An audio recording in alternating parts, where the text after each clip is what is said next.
have a panel discussion on the topic evolving role of HR and L&D leaders in creating a digital workplace to bring agility and resiliency in the future. I would like to introduce our moderator, Mr. Nikhil Chadha, who is the advisor at edForce, founder of MindWise, author, and is HR 40 under 40. Mr. Nikhil Chadha is a passionate coach and leader. He is dedicated to people, transformation, and learning. With a career spanning Flipkart, GE, Wipro, and more, he's held pivotal roles in technology, supply chain, learning, and development.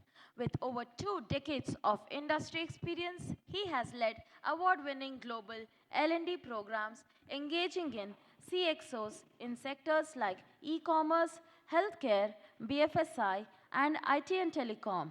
He's received numerous accolades, including HR 40 under 40 and the iconic IDC Insights Awards. Now, let me get the chance to introduce the panelists. I would like to introduce Mr. Neelacantan Balasubramaniam, Head Global L&D Tekion Corp.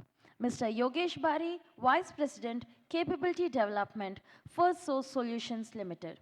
Mr. Binny I. Dawson, Global Head, People Development, Export Trading Group, ETG. Mr. Karthik Nagaraj, Director Account Management, Cornerstone, India. And last, and definitely not the least, Mr. Yahya Rasheed, Global Head, L&D, HCLTech, Digital Workplace Services. So, ladies and gentlemen, can we please put our hands together and welcome our moderator and panelists for the session. The conversation about the role of HR and L&D leaders, we all on the dais realize that for the next about 40 minutes, the role that we're actually playing is standing between you and your lunch. So do bear with us. From my personal experience of interacting with everyone who's on the stage, these 40 minutes will really be worth your while. So do stick around with us and of course interact and ask as much as you can. Welcome.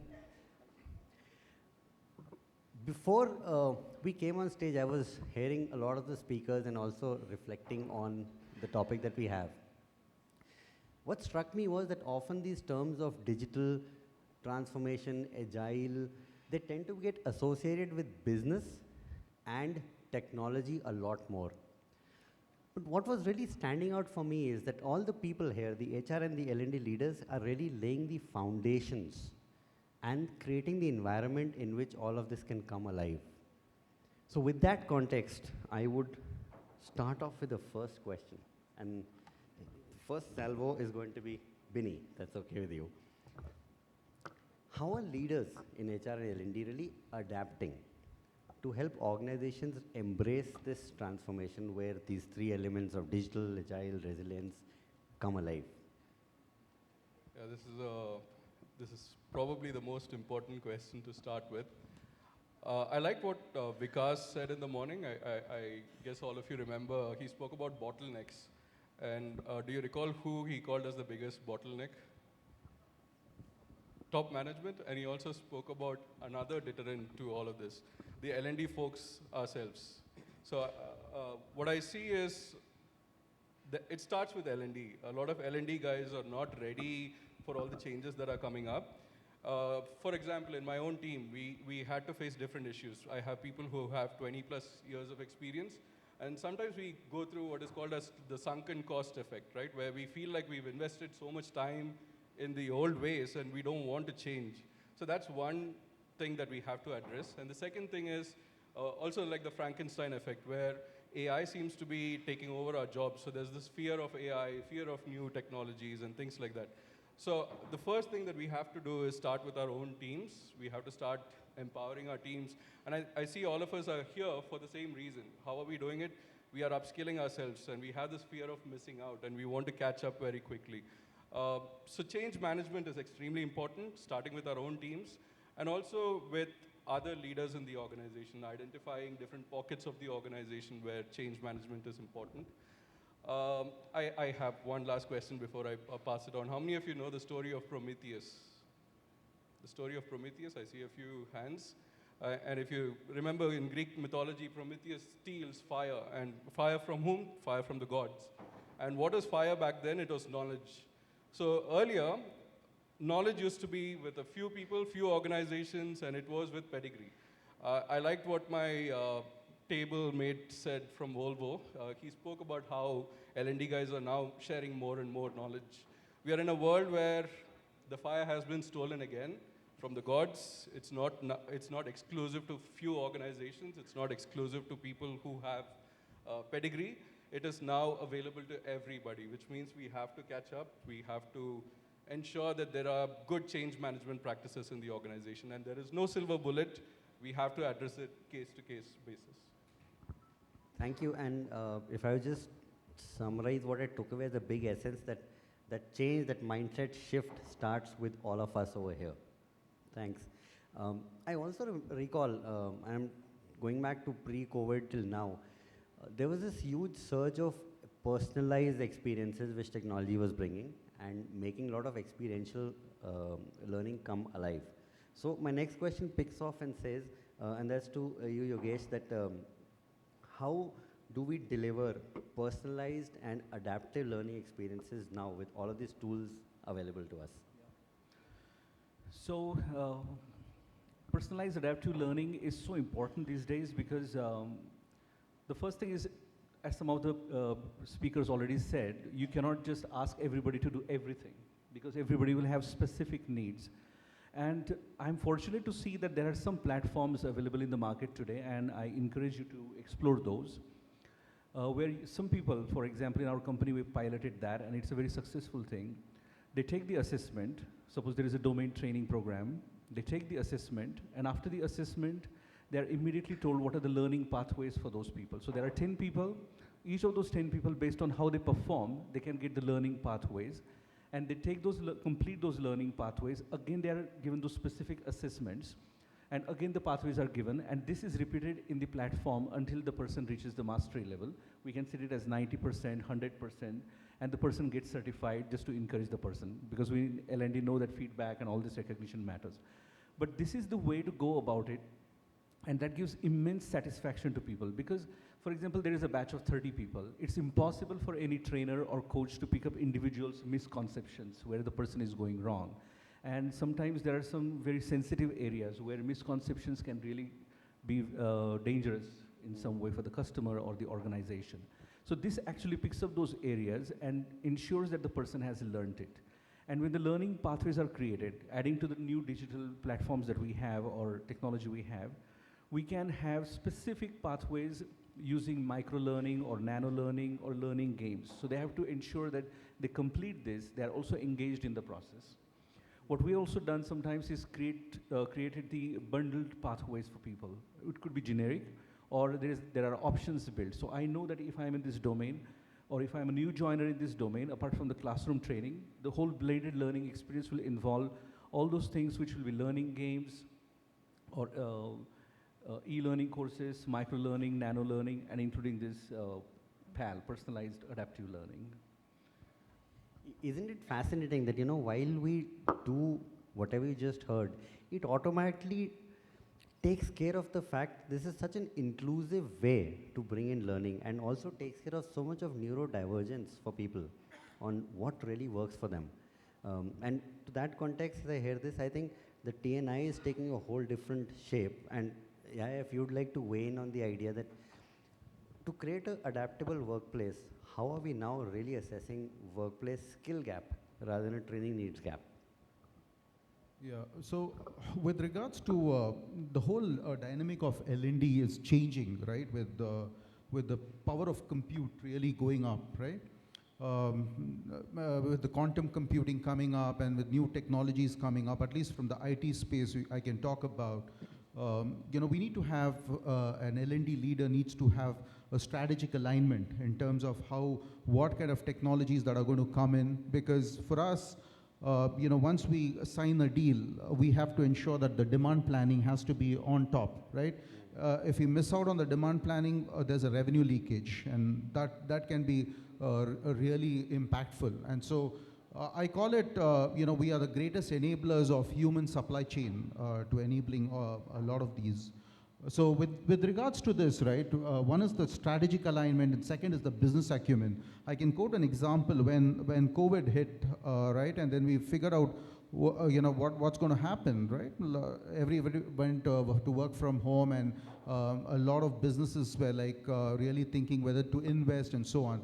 So we thought through, we said that, with work from home kind of trickling in, technologies under the unified communication and collaboration, unified messaging, all of those will be of great demand. So we went on a hyper upskilling kind of a mode through remote and ensured that those skills were really cascaded out. So strategic alignment, business acumen, and collaboration. We have to work very close with the business leaders, understanding if there are certain technologies that are going to come in for next 1 year, you have to start reimagining yourself. And another thing which I wanted to say, these are the three broader out contours, right? As an L&D leader, we have to work closely with HR to ensure that we have our one skill taxonomy kind of covered completely, and then we have to have our skill inventory, and that's the most important thing. And with that, we have to have the skill fungibility index ready, because we are dealing with people. We don't want to have an organization that we keep creating skills which are not relevant, and then we become an engine for our competition to acquire our resources. So we have to be guarded, ensuring that all of this rolls up to the profitability of the employee. We within L&D in the IT space are purely looking at labor economics, how we can probably get the best possible guy with internally take up that role at the shortest possible time with the least cost. When we go external, what happens once the recession starts hitting, and people who came with 40 or 50 or 70% hike were all on the radar to get moved on, right? So that's the kind of thing. It's a more meaningful approach, looking at it pertaining these three things which I talked about, and skill fungibility index today as a L&D leader, extremely important. At any given point of time, a CEO during a review asks, how many people we can train at quick time, right? And also in the morning, we had a session on career development framework. This gives our people an opportunity to look and move up the ladder. They don't remain, kind of stagnated within the specific role, but at the same time, they look at opportunities. We give them the right kind of things, because new deals come in, even with new set of technologies of Gen AI and all of that. Feed them with these opportunities. After giving them training, they feel completely overwhelmed, and they want to really try and move up the ladder. So this is how the complete overarching mix that we need to look at, from a skill enhancement. It should not be a check in the box like, we have to transform my workforce. But after transforming, if we are able to monetize their skills, I think that's the biggest, ROI of this initiative. I think that was a very comprehensive, holistic way to look at it. And what I also loved was how it connects exactly to the element that business would love around it. And Karthik, you enable a lot of organizations to really identify this skill gap from a work perspective. The same question that I asked Yahya. How do you see it happening over and above what Yahya just mentioned? No, thanks. Well, see, the rate at which new skills, skills are coming and disappearing, I think it's the fastest in the last few years, right? So now the role of HR and L&D is kind of expanded, and they do play a very pivotal role, right? Number one, I think as an HR L&D, one needs to really know what are the key business imperatives that the organization is chasing. It's very important. Number two, equally important is to know what are the major forces and major trends that are, influencing that. Number three, in relation to that is, whether you have the capability, capacity, and I think also the readiness to respond to those forces or to those trends, right? I mean, this is more at a at a macro level. Now, every organization that we speak to today, they regard skills as their key currency, right?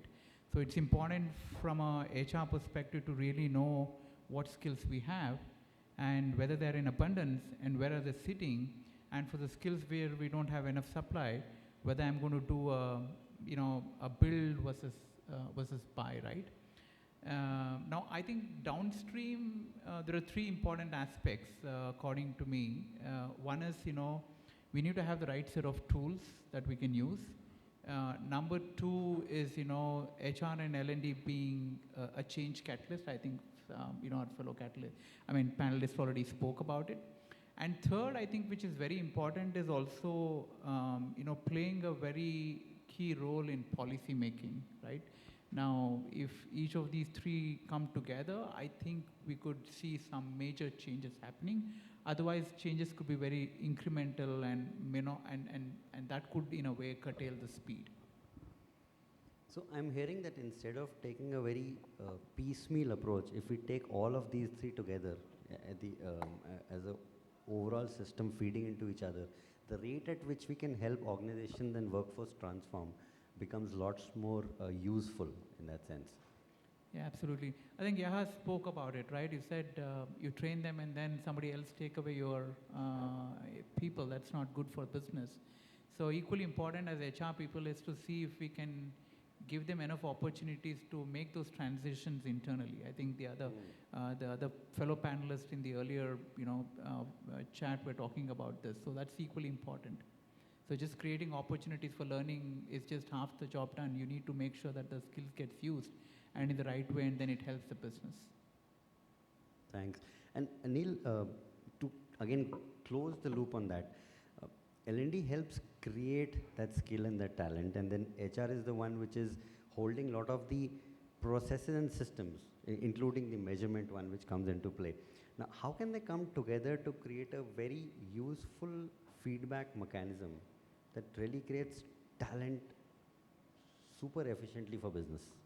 Actually, the way you framed the question, I was thinking of it as closing the loop, and you actually framed it that way. So if you think of it, the role of HR and L&D coming together in making this collaborative process, I think there is one more role that HR has to do. So think of it, right? When AI is, and I'm just using AI as an example, and it could be for any change management. So at the root of it, what is it? It's a change management process. And any change drives fear. So what is the fear? Fear that I might lose my skill, and we have been talking a lot about skills. Fear that I might be redundant. So part of our role is to acknowledge that there is a fear and ensure that the skill development that happens in this way tells me that, hey, we are upskilling you in the process. You will benefit in the process and you are a part of this entire process. I think it's very important to close the loop by doing this also. So yes, on the one hand, you have processes, tools, systems and all that, and you have all these upskilling methods and all that, but it's also important to join the dots in this way. So see, for example, and if you look at some of I think the morning there was a beautiful demo on AI, you have a situation where people can write brilliant emails.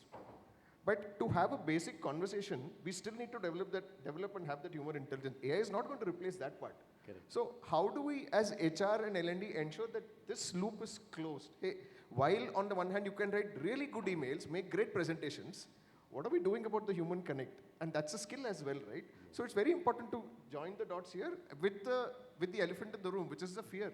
Hey, am I going to have a job? Or is somebody else going to make my presentations, my work? And so much of it is being taken over. So I think it's important to join the dots in this way. Actually, that brings to my mind a conversation I end up having with a lot of business, HR and L&D leaders. They'll invite us to say we need an intervention. And they're quite often stumped when I said, why do you need it? And really where I'm going with that is to what you alluded, that a system is running. Anytime you touch it, you're actually bringing in change. And if you don't look at it from a change management perspective, include the human angle and the sentiments around it, we're going to lose the plot in terms of the impact we give. And in that way, your recipient is the participant in the room as well as the business at the end who wants them to be in there as well. Yeah, and just to add to that, see, ultimately, we are human resources. And that role doesn't go away from us. HR, L&D, that role is going to stay with us. Correct. So, yeah, building on this, again, between HR, L&D, and I would even expand and say business leaders, and to an extent even the participants, how can we collaboratively design initiatives that tick the requirements for all of them? And we're all winning together in that game. Yeah, I think, there are a lot of buzzwords that are coming up, right? Again, due to the hypercomputing initiatives. Earlier it was RPA, I led the RPA initiative earlier at my previous company, and we were like top, one of the top companies. After that, they said that, RPA will eliminate a lot of jobs, labor intensive job. What happened to that? That turned out to be a fad, right? So Gen AI, again, it's still, what we are witnessing right now is a FOMO effect, right? Everybody wanting to kind of jump in and see, do some, work. AI has been there for like, what, about 60 years? Everyone, we've been having AI in some form and shape. What is essential is that how do we make best use of whatever opportunities that keep coming in? So, I was having a conversation with our CEO, during our, beginning of the year summit. And when I was talking about this Gen AI, he said that an important, analogy. He said, Pepsi, who invented refrigerator, right? But who made the largest sale? It was Pepsi and Coke. Right? So they used the refrigerator, which was innovated by someone, and then they kind of mastered it. So likewise, these these new tools and chatbots and all of that will be of leverage. But eventually, like Neil, everyone mentioned here, there is that human element. So how do we really get that human blend? Not driving motivation or fear, but in terms of collaborating, right? It's important, in my company at least, we have this concept called Tech Bees, where we hire 12 grads, and then we kind of map them with the BITS Pilani, and they do their BTechs and so on, right? So they kind of do the journey. So when we interact with them, we engage and create micro conversations, letting them, come and speak to us and whatever they feel good about and what they feel as a threat. There's no FOMO for them, right? Because they are just Gen Alphas, not even Gen Zs or Gen X, right? Gen Alphas. So you need to really partner with HR, come up with new ways of micro learning, because during our days we had NIITs and AppTechs and all of that, and we used to go and sign up for these courses and kind of complete it. But today, these pacifications and sassifications have led to people learning things on the fly. So how do we really get them, give them the right micro learning? Because time is the essence. We don't want to spend a lot of time there. Create communities of practice, create communities of learning, create that, what's it in for me kind of Wi-Fi FM, I call it, for people to really take it up, right? And show them the big picture. Career development framework is a big opportunity for people, especially the new Gen Alphas who join in, right? They need to know that once you join a company, there is an opportunity to become, general managers, directors, and so on. It's not a hop in the shop kind of a thing, right? Rather, go ahead and kind of indulge and try to make it big. So with that kind of a culture, and that's where the organizational culture is very extremely important. What you kind of drive those kind of behaviors with people, not in terms of behaviors by driving through fear, but rather in terms of driving them through opportunities, right? So those characteristics can help build the organization in the larger run. And if you look at some of the top or whatever the Brandon surveys and Gallups and all of that, you would see the differentiator in those organizations are doing well is driving those right behaviors. Hearing you, this was pretty insightful that, as a species, we've reached here because we had this ability to come up with and leverage tools to say what more we can do. We had the ability to band together as communities to say what we can do together. And within that also say which community I'm going to be part of, because that speaks to my cultural identity of who I want to be. And This three hasn't really changed, even though the whole jargon and the tools are really coming into place. Wow, that's interesting. So, Binny, I'll come back to you on this, building on what just came up. With all of these changes coming in the digital workplace, also we have this hybrid and different models of where we're working. How can HR and L&D leaders look at it and say, how do I empower the leader and manager on the ground to create a workforce with well-being, with resilience, and who can understand these three elements that I just spoken of? There is power in that. Yeah, perhaps I'm going to latch on to something that you said about policies and things like that. But more than anything, I think it's about simplifying processes, simplifying onboarding of these leaders. Because most often, if you see business leaders, they have other responsibilities. Everybody is just focused on P&L. And then here comes HR and L&D saying that we have these great ideas and we want you to come on board, otherwise you'll miss out. But they don't want to miss out on their incentives for the month. So they have other priorities. So our first and most important priority should be simplifying the onboarding process of business leaders or people leaders. I have a question for everybody. We recently went through a change management training. And the question for all of you is, I'm going to give you three choices and call out these three different groups of people. Who do you think has the most amount of influence on people in the organization? The first one, we spoke about sponsors, executive teams.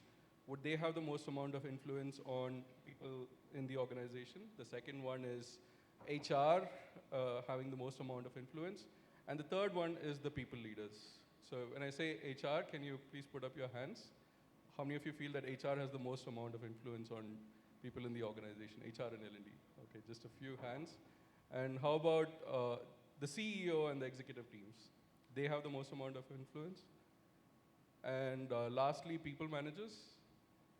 Yeah, so spot on.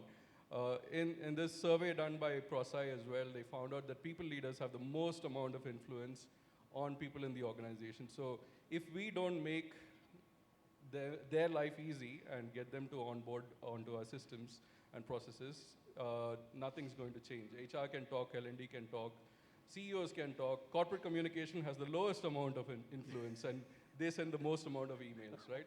So people leaders are extremely crucial. What we do in our organization is, in all our learning programs, we try to simplify processes. We even say things like, it's also psychology sometimes. It's as easy as ABC and things like that, so that they don't get scared of all these changes. All this is too much jargon for them, coming at them all at once. So simplifying their life is what we do right now. I love that. I'm a fan of simplifying as much as we can in things. And I personally struggle with it, by the way, but I'm still a fan of it. Karthik, I'm just going to take a flip side of this. The environment is digital. We need the workforce to get agile, and yet we need them to be able to bond together. And they're not co-located. They're not interacting the way they did earlier. So how can HR L&D really play a pivotal role in marrying this together in the digital environment? Very interesting question. See, I think before we talk of empowering managers and leaders, one needs to really define what is the digital environment, for us as an organization. Important to understand it, important to define it. Now, it's very interesting to see how people come up with little different jargons, right? Last week I was going through an article published by the Kotak Bank, and the outgoing CEO actually spoke of phygital and phygical, Everybody knows what's a phygital. Phygital is nothing but, a physical office being supported by digital equipments. But phygical was the first time I was hearing it, and he described it as digital first and physical second, which is digital, being supported by physical. Means, you're not going to office, you're at work, you're working from home. So, the fundamental thing that I'm getting to is, you have, as an organization, you have to choose to find your spot. On one end, high tech, and on the other hand, the human tech, right?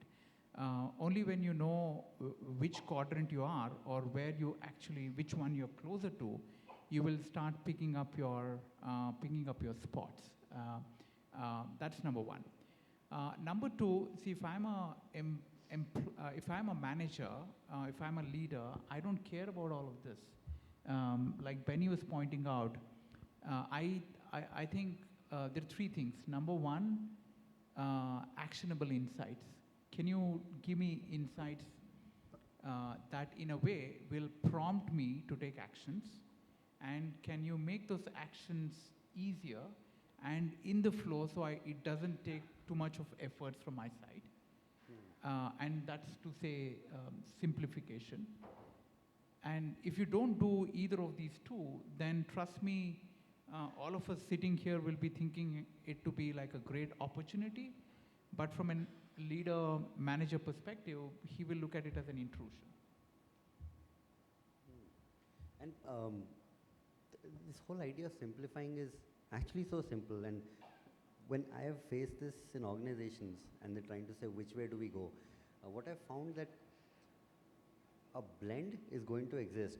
But for leaders and managers, if they can say, let's go back to what makes us human, what we know to be true simply, that when two people do get to see each other when they interact, no matter whether you're using Teams or using even holograms for all we care, that visual makes a difference because we're wired to connect that way. And I think in that sense, maybe not forgetting what's the simple basics of being human and not get caught with digital could help us to think of it as a blend. Would you say that's on a right lines? That such a combination can be useful? Well, I think it's different for each organization at different times, right? So, especially companies which give you platforms and services, they always make it look like no matter what it doesn't matter what the problem is, tech is a solution or service is a solution. I think important to, like I said, define and understand your environment before making your choice. And once you have once you know the space well, I think it's a matter of then picking your right spots. So and it could be definitely different for different companies. So fit to purpose would be a good way. I'm sorry? Fit to purpose would be a good way to look at it. Yeah, absolutely. Thank you.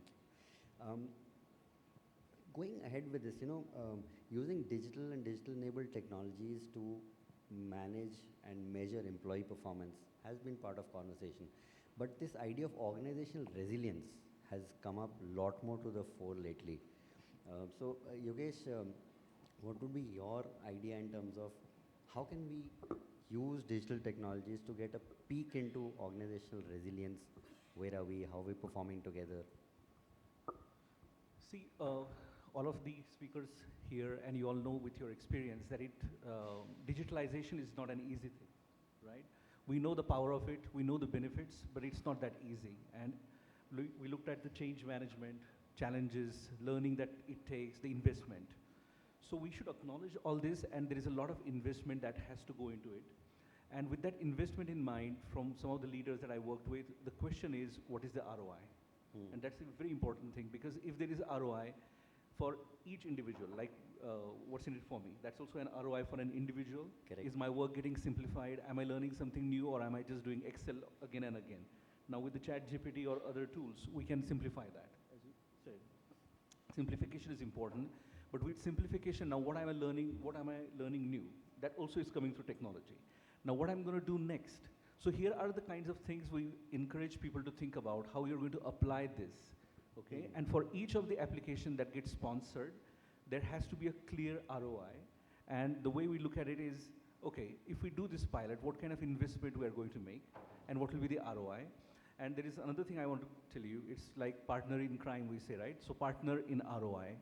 So the best thing is to ask people, okay, if we do this, who will be involved as stakeholders and partners? What will be their role? How they will support you? How will they measure that you're doing the right job? If L&D is doing some digitalization, and what kind of support you're expecting from them? Is it documented? So in one of the companies where I worked, we actually created this kind of documentation, Excel sheet that time. What is the expectation? What business is going to measure that expectation is fulfilled on? what business or people leaders, as some of you said, right, people leaders are the most important, what people leaders are going to do for that particular thing, and what the employee is going to do, where L&D will come into supporting that, where digitalization can come into picture, and how will we measure? Very important, because we really agreed for each of the transformation that everybody took, how it will be measured, by whom, is it like some survey? We went to the level of saying, will it be 360-degree feedback or customer satisfaction survey or NPS, as some of them talked about earlier. We talked about these parameters in advance, and the methodology and the frequency. We created an Excel sheet, and we saw that throughout this 6 months or 12-month period, we could really talk about it, find the impact, and we asked the people who had best impact to write white papers on that. So the CEOs at the top level felt very encouraged about this, that yes, it's working. Learning is impacting, digitalization is impacting, and people are becoming more efficient. They also added some qualitative notes like, if digital is happening, what's changing about my role and how I'm going to do things better. And there were also connect sessions where we understood, okay, where are they struggling if there is digitalization, right? Because there are always some people like digital nomads and digital immigrants, as some of the panelists spoke earlier, right? So how to get them in the journey together? That's the approach that we followed, a very holistic way, and bringing all the people together, whether it is ProSci or ADKER model, we have to use that in the change management process with ROI in mind, on radar all the time. So again, I'm saying that what led to the success was the fact that it was holistic. It included what's in it for me for every stakeholder. It was thought through. It was thought through in terms of how we'll execute, how we'll measure, and the measurement was more about fit to purpose yet again. So it all connects. Very. I think that's a very interesting summary of how you all executed everything that's been shared. For the next question, Neil, before I get to the question, I want to give an example because it's a slightly complicated question. So the question is more about saying that organization policies are also evolving, and we have to now balance the dynamics of workplace in both a remote, digital, and a hybrid scenario. And just this week, I observed what falls through the cracks, and I want to just put that example out so the question is a context. So it's an organization which comes up with a brilliant policy of having a lot of flexibility of permanently working from home.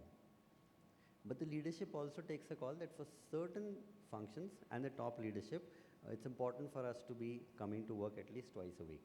Now, between the great intentions and for people well-being, as well as what's needed for the org, the variations that came up were brilliant. There's some people who are saying, well, we feel that the sense in our function is if the manager is there, I need to be there. In another, the manager is struggling that, okay, I have chosen to be here every day, but just because I'm coming, they're wondering which day they can come, they can't. If I choose a certain day, they're wondering, should my choice match my manager's or can it be truly flexible? And a whole spectrum was there in between. And I'm like, wow. But that's really what all our employees will go through and create so many subcultures, even though the policy is well intended. So how do you marry this? I have no way to think about it. Okay, that is actually a very good question. The way you framed it, I was actually listening to the question, and I think one of the things that this happened in an organization that I was working before, and we used to come up with these grand policies, and the HR head would turn around and say, "Who did you think of when you made this policy? Was it you or was it the employees?"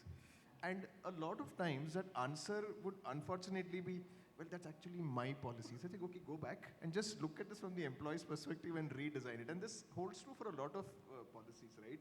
So I think that's the first thing that came to my mind. The second thing is, and I think what I liked about this whole thing is it's like that path you show in design, right? There is a path that you're supposed to walk in, but people walk wherever they want to.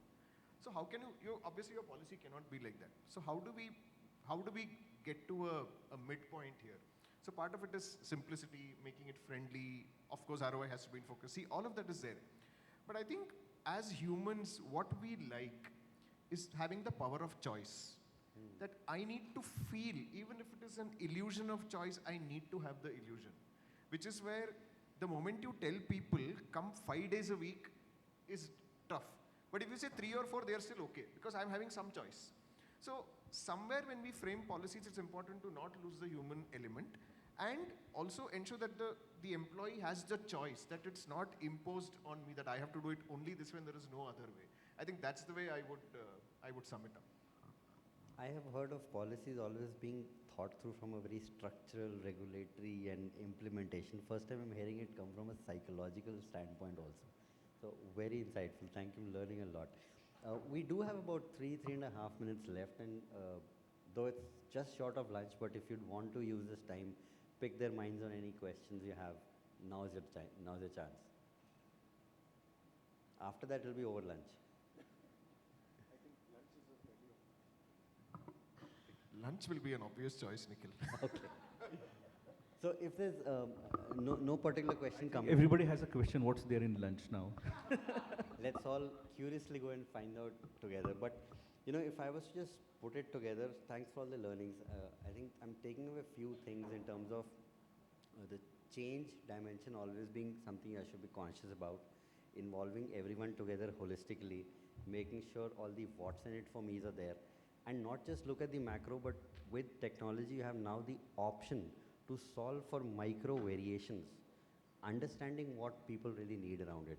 And personally, there's a term I've put it, I don't know if it's a metric that catches on, but it certainly struck me that I think as professionals in this field, we're really enabling organizations to say talent per unit time and how much are you creating it now.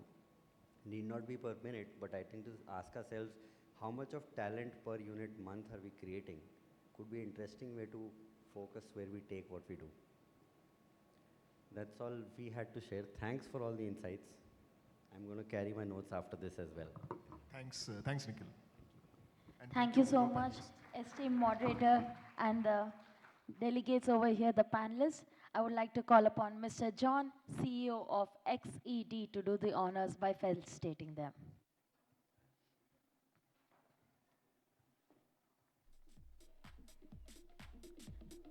So I would like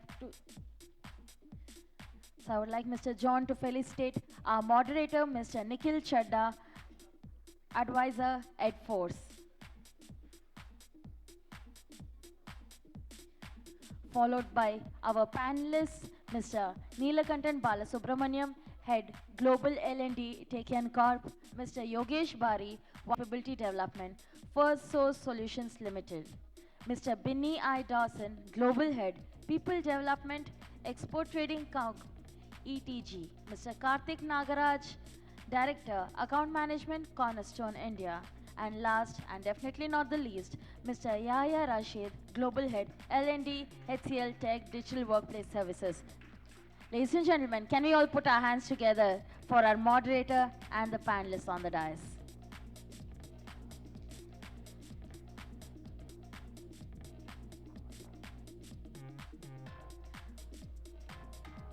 I request you all to kindly keep applauding as Mr. John Wesley said, our moderator and panelists.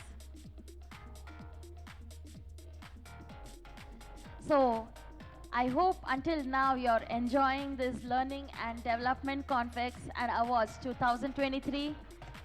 I understand everybody is kind of little hungry right now since we are running short on time. So ladies and gentlemen, we have a lunch break now. I request you all to kindly network with each other as this is a networking lunch, and you can ask the questions you have in your mind to the speakers. You can connect with them, you can have a talk with them, and also at the same time, I request you all to kindly please be back by 2:30 p.m.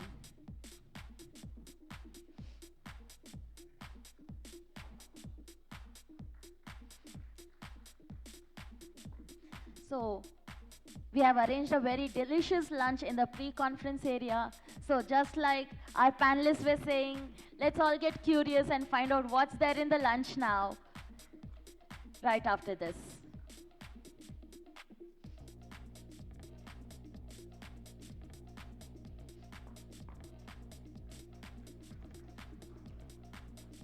I request you all to kindly return promptly at 2:30 p.m. sharp so that we can commence and stick on to our time schedules.